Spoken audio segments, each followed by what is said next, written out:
Welcome, people.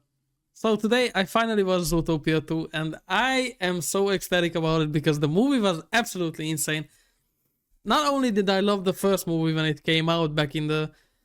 I don't even know how long it was, 2016, I believe. Whatever, it was a long time ago. I absolutely loved the movie then, and now I was very excited for the sequel, and it turns out that it was actually really, really good. And I can't stop praising Disney because of this movie alone. Of course I can, because they made a lot of fucking slop throughout the years. But this movie was peak Disney. Okay, like this is, if someone is gonna ask you why do you like Disney movies, not from me, because personally I don't fucking care about who makes the movie, unless it's Christopher Nolan. Cause well, so if someone will ask what's one of my favorite movies from, I don't know, Disney, I might put this up there, not gonna lie. I actually might put Zootopia 2 up there somewhere, because I feel like this movie took us back to the golden era. Definitely not the golden era, but the movie was set up in such a way that you can actually see that the people who made it really cared about the whole movie. Like, we had everything that all Disney movies had that made them good. Like, we had twist villains in this one. We had a lot of jokes for adults and children as well, and separately too. A lot of jokes that actually made me laugh out loud, which kind of doesn't happen a lot, because, you know, a lot of humor in movies nowadays is pretty much cringy. But yeah, I still feel like this movie doesn't deserve the IMDb rating of 7.9. I feel like that's low. I would definitely give it an 8.5 at least, or maybe even a 9. The movie's plot was actually discovered by people very early on, because it was pretty obvious. So we had the snake character on the poster, Gary. What happened was people already figured out that maybe the characters will think that he is evil, and it will turn out that he's actually not. And that's exactly what happened in the movie. The story revolves around Judy and Nick having problems after their first case together. Because, they are still partners, however, they solve cases in interesting ways that the police officer doesn't like. And the city either, because like they are wrecking the whole fucking city every single time.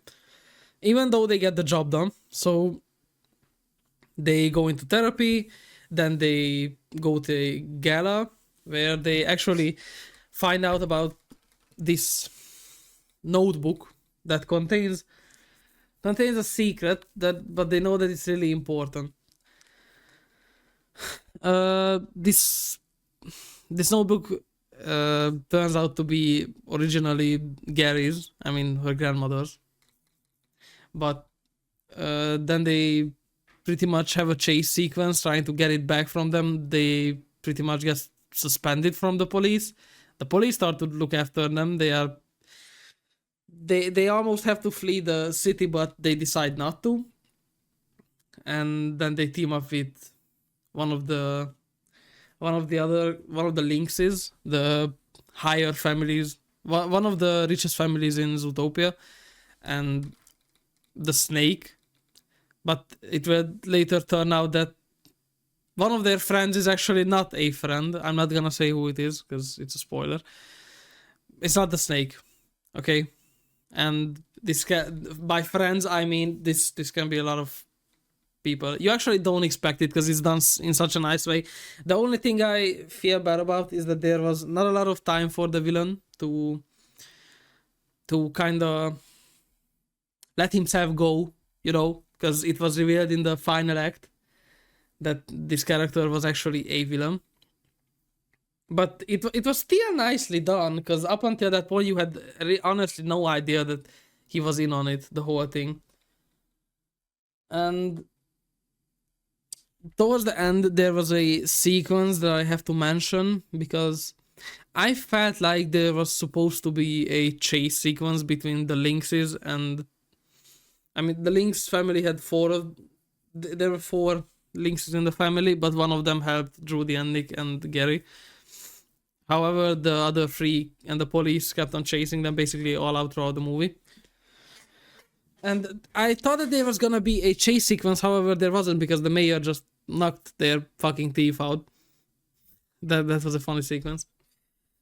Honestly, it's very hard to talk about the movie in a way in which I can't talk about spoilers because I really don't want to spoil it for people who might see this video first.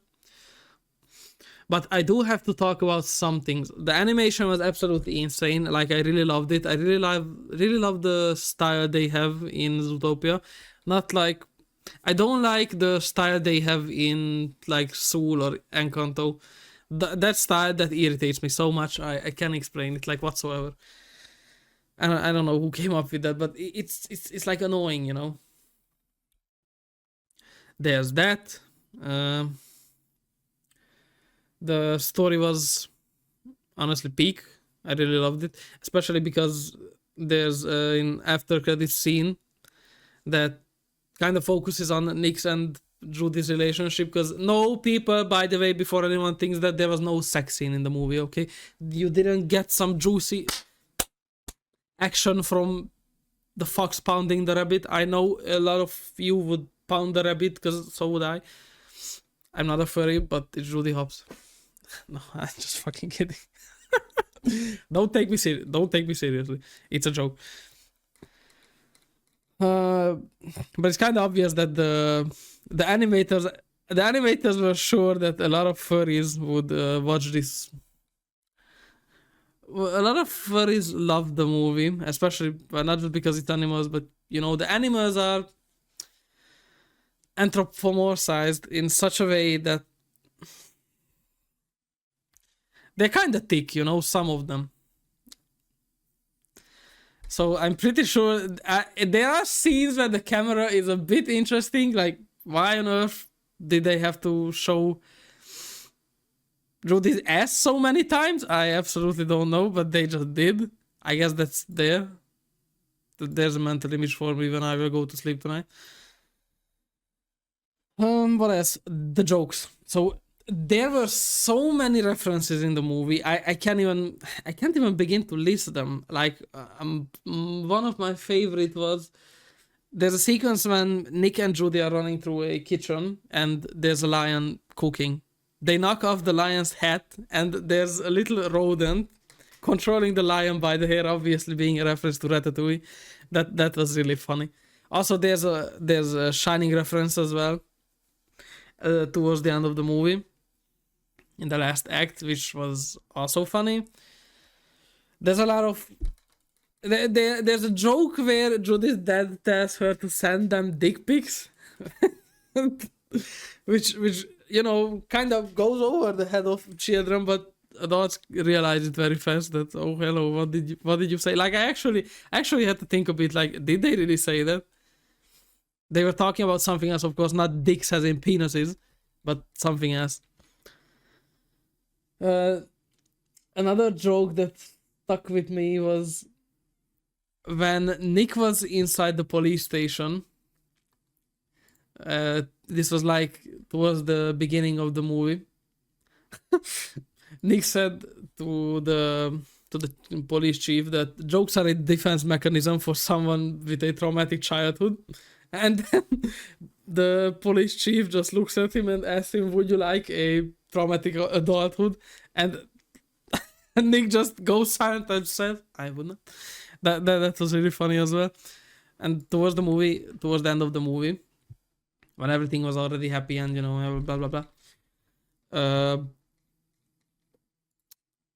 Nick and Judy were kind of opening up to each other about stress from the job and from other places, and then they just go silent for like 2 seconds, and Nick just starts rambling about how he has some unresolved issues from childhood, and that was so funny to me. I don't know why that part was so sudden, but done so in such a good taste that I found it really funny. There are a lot of fucking references in the film. There's also, you know, the mongoose that we see in the first movie. We basically see every single character from the first movie. Also, there's a Shining of the Lamb. Uh,